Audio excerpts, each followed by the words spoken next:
First Congregational Church is a church family with a 190-year heritage. None of those years was more important than 2002, just 9 years ago, when our church decided to build a new building with a new sanctuary and community food pantry to help us serve the spiritual and material needs of people for years to come.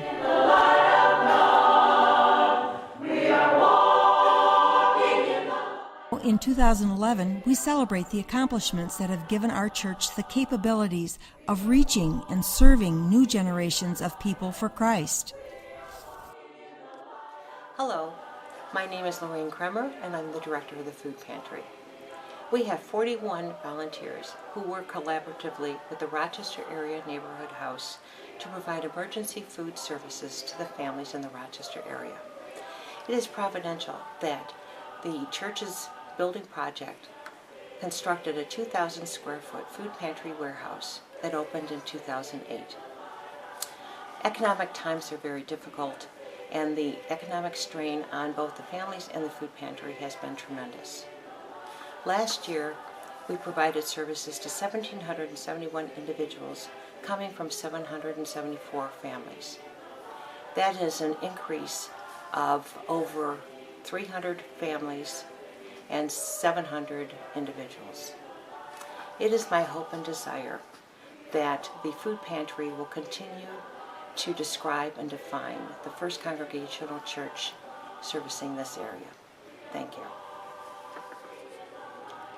Some of you may not know that the original sanctuary in this church, as it was designed in 1950s, was scheduled to be just a chapel in the future, and the main sanctuary was going to be built in the upper parking lot. As time went by and our services became more complicated, we added more music groups, handbells, more theater, and so forth. It soon became evident that the sanctuary as it was designed originally was inadequate to service the needs of our more exciting and growing congregation. At the same time, additions were made to the front of the sanctuary and the pews were moved back, but still it was a traditional kind of setting for our worship services and special activities. Our new facility has been a great addition. There are so many new things we can do there, so many groups we can put together in one space, and it's very exciting and more contemporary for our forms of worship that are going to take place as we move into the future. I'm very excited about the way it is now and the way we're going to adapt to the changing worship styles, as well as keep the old traditional styles as we move into the future. I'm glad that we were able to have this facility and anxious to move forward with paying it off and being able to then put our resources in the direction of increasing the amount of people we can bring into our congregation and the different ways we can serve the community.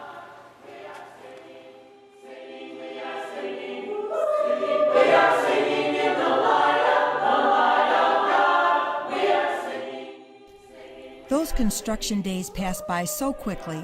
In the 3 short years since the building has been completed, the new First Congregational Church has become our church, as it is a place for our prayers. That was true for our sanctuary. Even before it was completed, we helped it be a place of prayer, writing our prayers on the concrete floor. And ever since, we have been standing on the promises as we worship. I remember a time back in 2004 when God smiled on us here at First Congregational Church. That was a time when our building project was still but a dream, and we were frankly in doubt that it would be completed. It was then that friends from First Congregational Church in Battle Creek came to visit us, and they gave us one simple message. It was, don't give up. Don't turn back. You can complete what God has put in your heart, a project to complete. They were right. The new beautiful building of First Congregational Church has become such a blessing. Surely the presence of God is in this place, and in the ministries and the mission that we will accomplish for years to come. Growing up in the church has been a godsend to me. Growing up with all the ministries that we've had through music, which has always been a strong point for me that I've absolutely loved, I know what's possible for this church. That's one of the reasons why I think having a co-pastor is going to be so beneficial for us. Not just because it'll help our ministries thrive, but because of all the things that we will be able to do. With a co-pastor, David Wheeler will be able to focus on the things he needs to focus on, and then our ministries can grow with that co-pastor. The co-pastor can lead us in music, in youth, bridging that gap between the older generation and the younger generation. Just really helping everything at this church completely grow, which we definitely need. And that's one of the reasons why I think a co-pastor is going to be very beneficial. I hope that you as a congregation sees it the way that I see it. And I really hope that when the time comes and that co-pastor does come to our congregation, we really take advantage of it as well. Hi everyone. The Board of Trustees is thankful for the Capital Stewardship Journey because we want to have the congregation approach our finances in a prayerful and thoughtful way. RSI has been brought in as a professional company. This is what they do best, and they've been wonderful in coaching us and consulting with us on ways that we can be successful together as a congregation.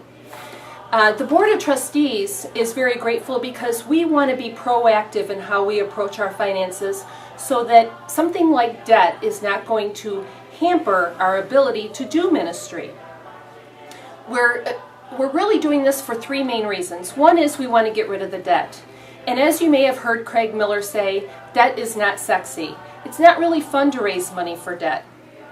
But it's something that we need and want to do. And actually, if you were to pick apart what we have remaining on our balance, it went to pay for things like the organ and offices and the toddler and crib room and expansion on the kitchen. So it really is some meaningful ministry areas for our church. The second component is to work on maintenance and upgrades in the old part of our church. For 50 years, this has been the home of music, bells, choir, senior high youth group, cool youth group, Sunday school, vacation Bible school, the offices for our staff. And our windows are old. Our boiler is 50 years old. Our window treatments need replaced. We need a new air conditioner for Fellowship Hall. Without it, we're going to sweat next summer, and we don't really want to do that. And the third part of it is to offer funds to hire a co-pastor in the third year of the campaign to really boost our ministries forward. We're sort of taking care of business and launching ourselves into the future with this capital stewardship journey. And I really hope that as a congregation you enjoy going through the process together and working together for the good of all, and to be welcoming and hospitable to all the new people that come and join us. Thank you. At night, this cross that begins at the base of our sanctuary and extends through the ceiling into the sky is lit up for all to see. It's a beacon of hope. The message it proclaims is timeless. Christ is risen. God's love is in the world. God is in the midst of us, so don't give up. The Spirit of love will see us through. We're not finished at First Congregational Church either. God needs us to keep the light on. We are needed to support our church. Our gifts are needed to support our capital stewardship journey to see us through.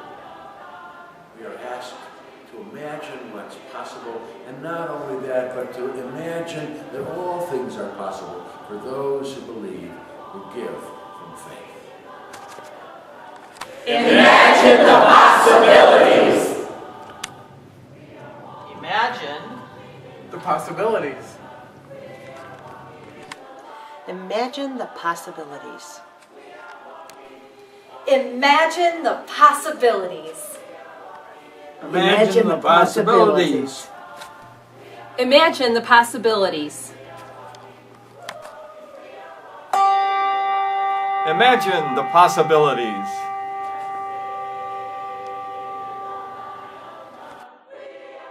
Hope is imagining what's possible as God gives us eyes to see it.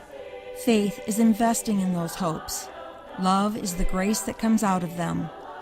In that spirit, please prayerfully consider your support for the Capital Stewardship Journey to build upon what has been so faithfully begun and imagine even greater opportunities in Christ's service than we thought possible before.